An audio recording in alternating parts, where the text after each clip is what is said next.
नमस्कार साथियों, स्वागत है आप सभी का आपके अपने चैनल टेक आईटीआई में।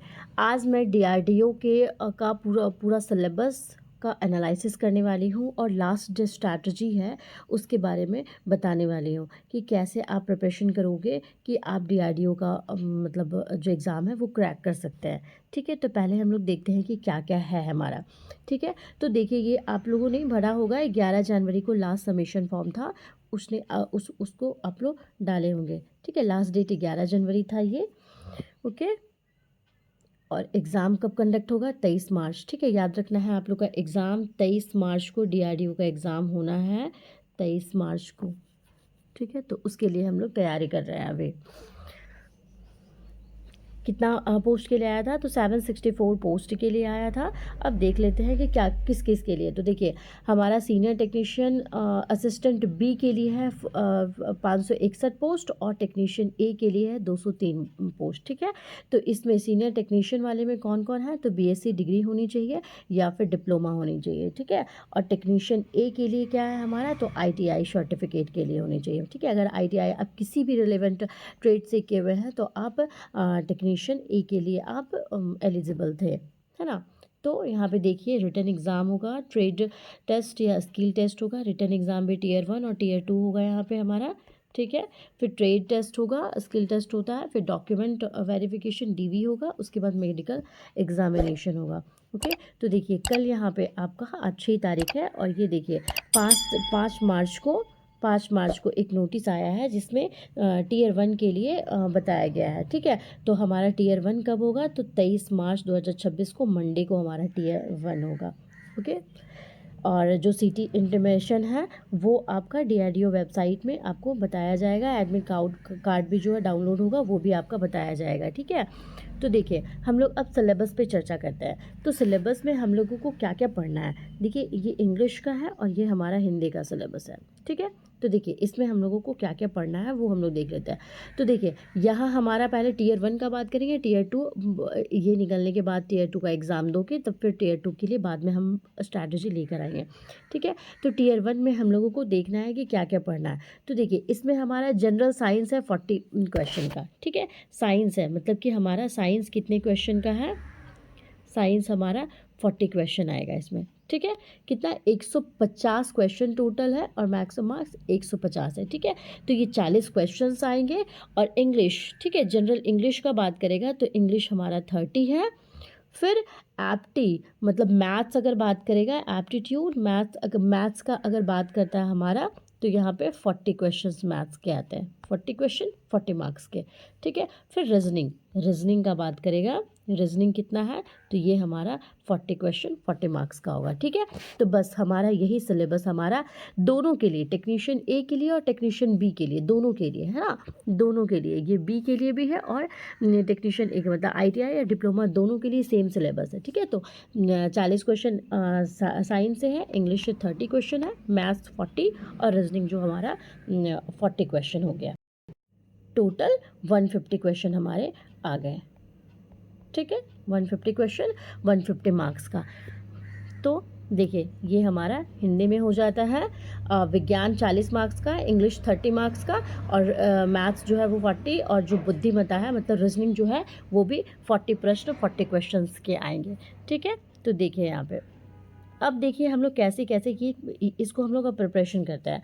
ठीक है, तो देखिए आप हम लोग क्या करते हैं ना कि बहुत सारे बुक्स पढ़ने लगते हैं, तो ऐसा मत कीजिए। आप जो शुरू से फॉलो कर रहे हैं साइंस इंग्लिश मैथ्स का, बस आप उसको ही फॉलो कीजिए। ठीक है, मतलब सबसे पहला आपका मेन क्या होता है ना कि आप डायरेक्टली एमसीक्यू क्वेश्चन ना बनाएं। ठीक है, डायरेक्टली एमसीक्यू क्वेश्चन ना बनाएं। सबसे पहले आप थ्योरी पे फोकस कीजिएगा। ठीक है, सबसे पहले क्या फोकस करना है? सबसे पहले आपको थ्योरी पे फोकस करना है।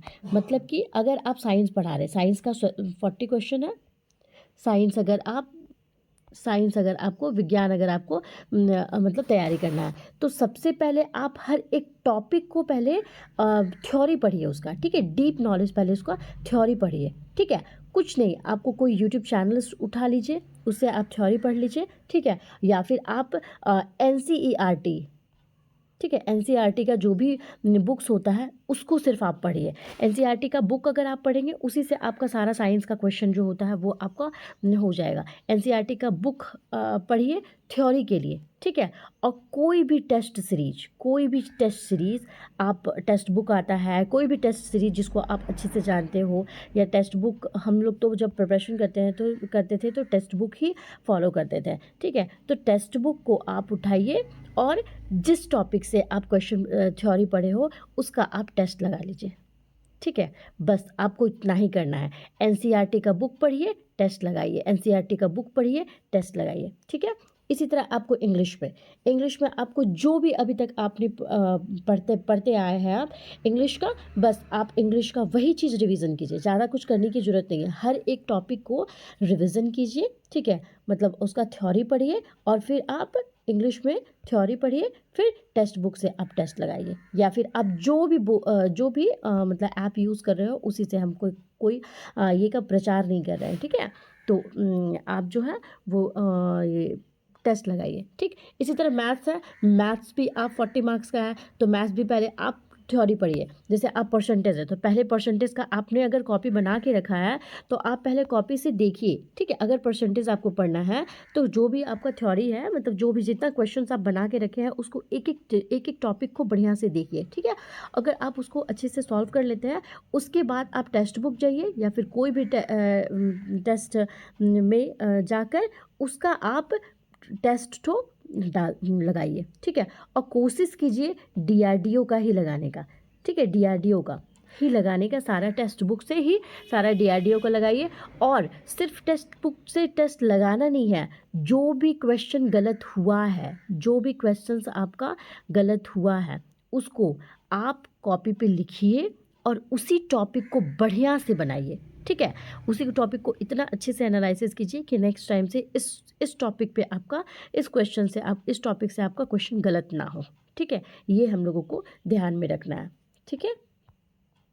तो आई होप आपको अच्छे से समझ में आ गया होगा। और रीजनिंग यही है, तो रीजनिंग भी देखिए, रीजनिंग में बहुत ज़्यादा टाइम लेने की ज़रूरत नहीं है, हम लास्ट में आपको बताएंगे भी कितना टाइम किसको देना है, ठीक है। तो रीजनिंग में आपको ज़्यादा टाइम लेने की ज़रूरत नहीं है।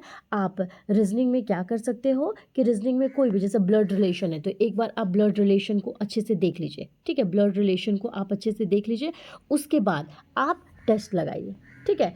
इसका मतलब इसमें टेस्ट जो है ना, वो देखिए रीजनिंग जो होता है ना वो बहुत ज़्यादा आपका इम्प्रूवमेंट जो होगा वो टेस्ट से ही होगा, क्योंकि ब्लड रिलेशन वगैरह जो है वो आप एक बार अच्छे से अगर देख लेंगे तो टेक्स्ट बुक ही आपको टाइम को मैनेज करेगा, ठीक है। ये 40 क्वेश्चन अगर आपका इधर ये रीजनिंग में अगर आप टाइम को मैनेज कर लेते हो तो ये टाइम आप मैथ्स में लगा सकते हो, ठीक है। तो ये ध्यान रखना है, क्योंकि मैथ्स अगर थोड़ा लेंदी भी आ जाता है तो ये रीजनिंग जो है वो आपका टाइम को मैनेज करेगा। इसलिए आप कोशिश कीजिए कम समय में रीजनिंग को अच्छे तरीके से लगाएं। और अगर 40 क्वेश्चन है तो कोशिश कीजिए कम से कम 39 तो आए ही आए, ठीक है।